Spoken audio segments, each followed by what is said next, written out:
Sino ba namang wala niyan sa bakuran, 'di ba? Yung nakalimutang sulok sa likod ng bodega o yung piraso ng lupa sa tabi ng bakod. Isang lugar na halos ayaw mo nang tingnan. Yan yung disaster zone na punong-puno ng damo na parang balak ng sakupin ng buong mundo. Pero paano kung sabihin ko sa inyo na ang bangungot na yan ay kayang gawing hardin ng pangarap, isang malinis at masaganang taniman na nakakatuwang tingnan, at lahat yan sa loob lang ng isang araw. Hindi ka ba naniniwala? Kung ganoon, tutukan mo ng mabuti. Dahil ngayon, gagawa tayo ng isang tunay na himala sa paghahardin. Tara, tingnan natin ang ating pasasabugin. Hindi lang yan basta damo, isa yang tunay na minigubat, isang dagat ng dandelion, makukukot na damo, at 10 iba pang hindi kilalang berdiyeng mananakop. Ang lupa rito, sadyang matigas na parang bato at parang daang taon nang walang tumubo. Sa unang tingin, parang kailangan dito ng isang buong brigada at isang linggong matinding trabaho. Karamihan siguro, isa sa walang bahala na lang yan. Pero alam nyo ba, sa mga ganyang lugar na lubhang napapabayaan, doon pala nagtatago ang pinakamalaking potensyal. Patutunayan natin na ang tamang diskarte at ilang simpleng tricks ay kayang gumawa ng himala. Kaya, saan ba nagsisimula ang anumang malaking pagbabago? Tama, sa walang awang paglilinis. Maghanda na tayo at sumabak sa laban. Ang layunin natin sa yugtong ito ay hindi lang basta maglinis. Kailangan nating ideklara ang buong giyera sa mga damo at lubusang talunin sila. At dito, ginagawa ng karamihan sa mga hardinero ang una at pinakamalaking pagkakamali. Dinadamba nila ang pala at sinisimulang bungkalin ng buong lakas ang lahat ng yan. Parang luhik, di ba? Akala nila kapag mas malalim ang hukay mo, mas maraming damo ang mawawala. Pero sa totoo lang, ito ang pinakamasamang pwede mong gawin. Tara, alamin natin kung bakit. Una, sa pagbaliktad mo ng lupa, iniaangat mo sa ibabaw ang milyon-milyong tulog na buto ng damo. Ilang taon na silang naghihintay ng kanilang pagkakataon at binibigyan mo sila ng perpektong simula. Literal mong tinataniman ng sarili mo ng bagong problema para sa susunod na buwan. Pangalawa, sinisira ng ganitong pagbubungkal ang istruktura ng lupa at pinapatay ang mga kapakipakinabang na mikroorganismo. At pangatlo, aminin natin, nakakapagod ito ng husto. Ang likod mo ay magpapasalamat sa iyo sa paraang hindi mo inaasahan. Susundin natin ang ibang paraan, mas matalino at mas epektibo. Para sa simula, kukuha tayo ng trimmer, karit, or kahit simpleng gunting. Ang ating layunin ay putulin ang lahat ng matataas na damo mula sa ugat para itong pag-ahit sa pasyente bago operahan. Aalisin natin ang lahat ng hindi kailangan para malinaw nating makita ang gagawin at maabot ang pinakamahalaga, ang mga ugat. Tingnan mo, mas gumanda na, di ba? Nawala na ang mabigat na pakiramdam na parang nasa walang pag-asang gubat ka. At ngayon, ang pinakamahalagang sikreto, ang pinakamatalik nating kaibigan sa yugtong ito ay hindi pala, kundi ang ordinaryong tinidor na pangbungkal. Oo, tinidor nga. Ang mga ngipin nito ay hindi pinuputol ang mga ugat sa maliliit na piraso, gaya ng talim ng pala, kundi sinasalok at iniaangat ang mga ito ng buo. Dito ang buong magic. Simple lang ang ating pamamaraan. Hindi tayo naguhukay, kundi nagpapaluwag. Ibaon ang tinidor sa lupa ng buong lalim, bahagyang ugain ito, pabalik-balik, para lumuwag ang lupa. Pagkatapos, sa isang maayos na galaw, gamitin ang tinidor bilang panulak at iaangat ang buong sapin ng lupa kasama ang mga ugat. At kapag hawak na natin ang bukol na yan sa tinidor, bahagya natin itong iwinawagayway. Ang lahat ng maganda at maluwag na lupa ay bumabalik sa taniman at sa ating mga kamay ay naiwan Ang pinakamahalaga, isang buhol-buhol na ugat ng damo tulad ng Bermuda grass, dandelion, at iba pang sumasakop. Sa pamamaraang ito, kaya nating alisin hanggang 70% ng buong sistema ng ugat o maaaring mas mabagal ito kaysa sa pagwawagayway ng pala. Pero sa pangmatagalan, makakatipid ka ng linggo ng paglaban sa mga bagong sibol. Tingnan ninyo ang bunton na ito. Hindi lang yan basta mga damo. Ngayong nalinis na ang ating labanan at tapos na ang paghahanda, oras na para ihanda ang lupa para sa ating mga halaman. Dito tayo nagkakamali ng pangalawang beses. Ang isiping pwede na nating bungkalin at taniman agad ang lupa. Hindi pwede. Tingnan ninyo, pagkatapos ng maraming taong pagpapabaya, ang lupa ay mahirap na, siksik at halos walang buhay. Ang mga halaman dito ay hindi yayabong, kundi magtitiis lang. Ang ating layunin ay hindi lang maghukay, kundi gumawa ng bago at mayabong na kapaligiran para sa kanila. Hindi natin ito huhukayin.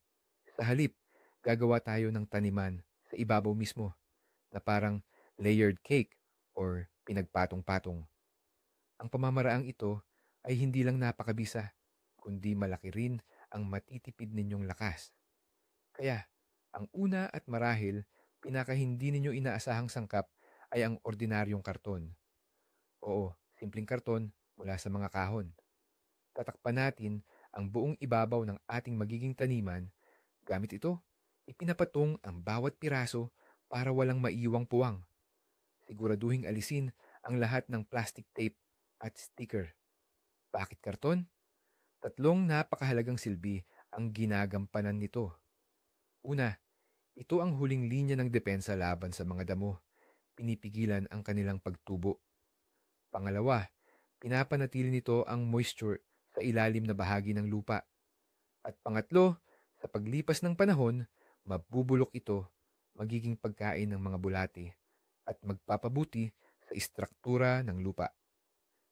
Ngayon, nahanda na ang pundasyon, simulan na nating buuin ang ating cake. Basain ng bahagya ang karton gamit ang pandilig para mas dumikit ito sa lupa. Pagkatapos, ilatag ang pangunahin, pinakamasustansyang layer. Maaari itong maging magandang, mature na compost, dekalidad na vermicompost, o kaya'y ready-made na potting mix mula sa sako. Huwag magtipid. Maglagay ng layer na hindi bababa sa 10 at mas maganda kung 15 sentimetro ang kapal. Ito ang magiging tahanan ng mga ugat ng ating halaman. Ito ang kanilang buffet sa buong season.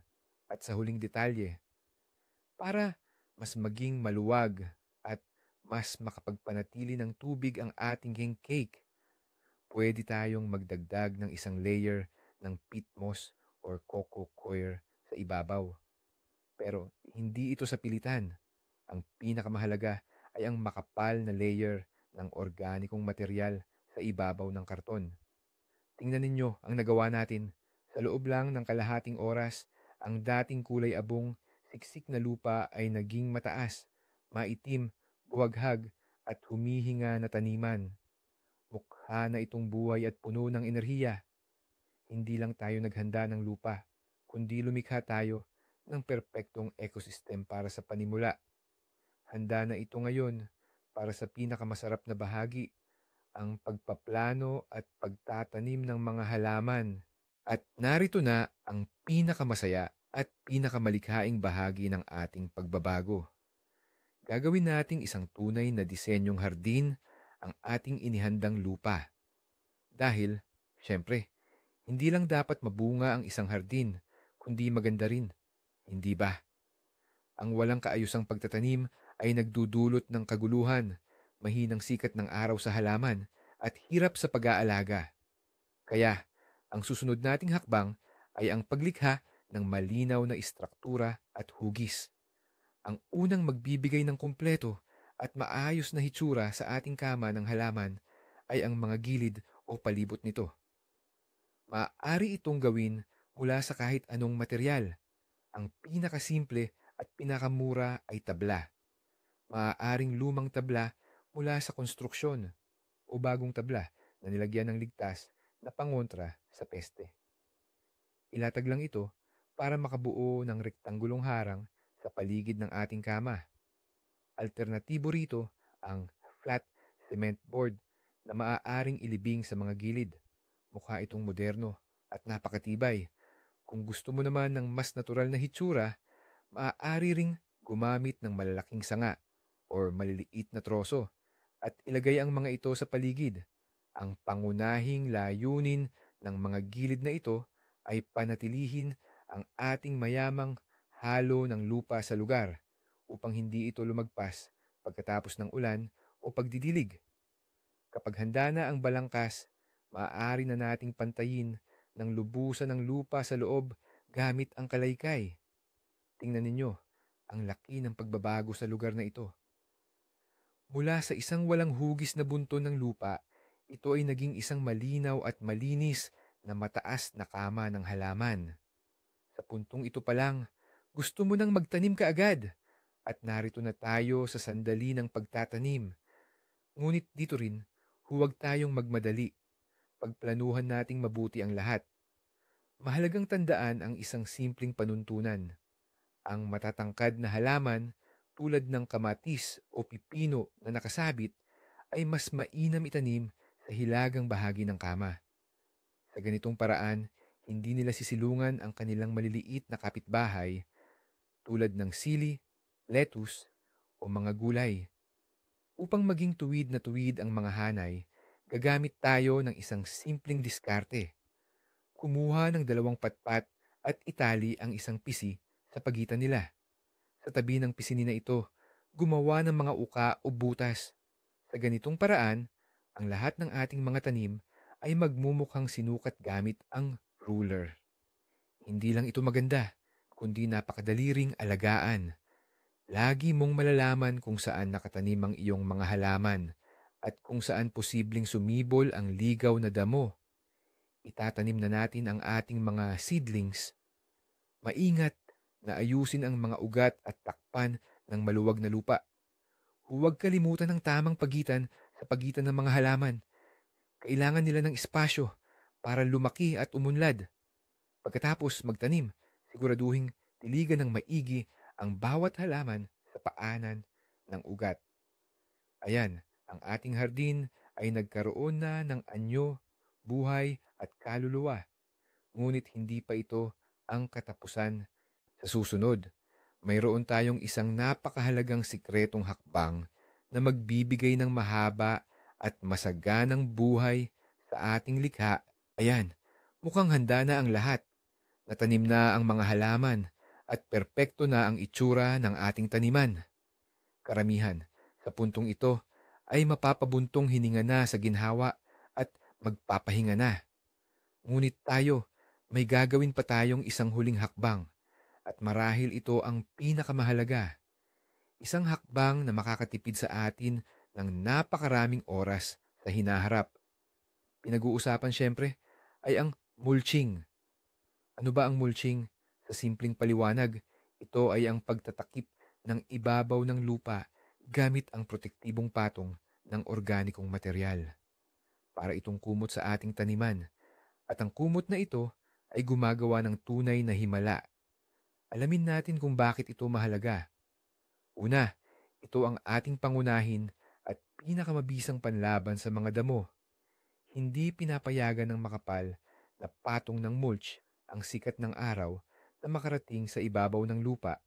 At kung walang sikat ng araw, hindi tutubo ang buto ng mga damo.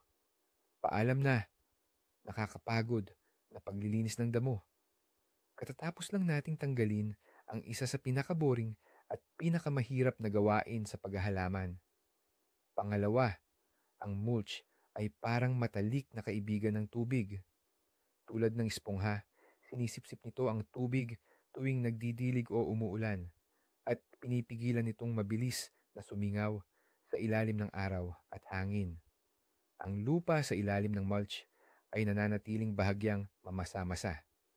Ibig sabihin, mas bibihira nating didiligan ang ating taniman. Nakakatipid tayo hindi lang sa oras, kundi pati na rin sa tubig. Pangatlo, Pinoprotektahan ng mulch ang lupa. Pinipigilan nitong labis na uminit ang lupa sa tag-init at labis na lumamig sa malamig na gabi. Nakalilikha ito ng matatag na microclimate na perpekto para sa paglago ng sistema ng ugat ng halaman. Pinipigilan din na nito ang pagbuo ng matigas na balat ng lupa pagkatapos ng ulan, kaya ang lupa ay nananatiling maluwag at mahangin. At sa huli, sa paglipas ng panahon, dahan-dahang nabubulok ang organikong mulch, nagiging karagdagang nutrisyon para sa ating mga halaman at pagkain para sa mga kapaki-pakinabang na mikroorganismo sa lupa at mga bulate. Hindi lang natin pinoprotektahan ang taniman, pinapataba rin natin ito at pinapaganda taon-taon. Ano ang pwedeng gamitin sa pagmamulch? Maraming pagpipilian. Perpekto ang pinutol at bahagyang pinatuyong damo mula sa damuhan. Mahusay din ang dayami o tuyong damo. Maaari ring gumamit ng wood chips, balat ng kahoy o maging mga tuyong dahon. Sa atin, gagamitin natin ang pinakamadaling makuhang option, ang pinutol na damo. Ilalatag natin ito ng pantay na patong, mga 5 hanggang 7 sentimetro ang kapal sa buong ibabaw ng taniman. Maingat na iniiwasan ang mismong mga halaman. Mahalagang huwag itong idikit ng husto sa tangkay ng halaman upang makahinga ito ng maayos. Tingnan ninyo ang huling resulta. Ang ating taniman ngayon ay hindi lamang maganda at gumagana. Ito ay protektado. Ito ay kayang suportahan ng sarili. Ngayon, makatitiyak tayo na hindi masasayang ang ating pagod. Hindi lang tayo lumikha ng simpleng taniman, kundi isang maliit, matatag at malusog na ekosistema na magbibigay sa atin ng masaganang ani ng may minimal na pagsisikap. Ngayon, masasabi na nating tapos na talaga ang ating trabaho at ito na nga, ang sandali ng katotohanan. Balikan muna natin saglit ang umaga kanina. Isang kulay abo at walang buhay na espasyo, punong-puno ng damo. Lugar na ayaw mong lapitan o daanan. Pero ngayon, tingnan ninyo kung ano ang nasa harapan natin. Isang maayos at madilim na kamang taniman na may diretsong hanay ng mga bagong sibol na halaman at nababalutan ng protektibong mulch. Hindi lang ito basta piraso ng lupa. Ito'y isang tunay na oasis, punong-puno ng buhay at ng pangako ng masaganang ani sa hinaharap. Hindi ka panipaniwala na ito ang parehong lugar. At ang pinaka-nakakamangha, ang lahat ng ito ay natapos sa loob lamang ng isang araw. Walang mahika rito, kundi isang malinaw na plano at tamang paggawa. Ang laki ng ipinagbago, hindi ba? Kaya tandaan ninyo, ang pagbabago ng kahit pinakapabayaang sulok ay hindi isang imposible o sobrang hirap na gawain. Ito'y simpleng tamang pagkakasunod-sunod ng mga hakbang na kayang gawin ng bawat isa. Ang mahalaga, huwag lang matakot magsimula. Maraming salamat sa inyong panonood ng video na ito hanggang sa dulo.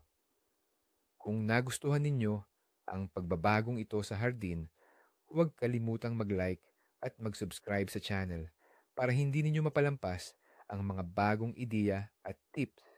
At ngayon, may katanungan ako para sa inyo. Anong pinakapabayaang bahagi ng inyong bakuran ang gusto ninyong unahing baguhin or pagandahin? Ibahagi ninyo sa comments. Excited akong basahin ang inyong mga kwento at ideya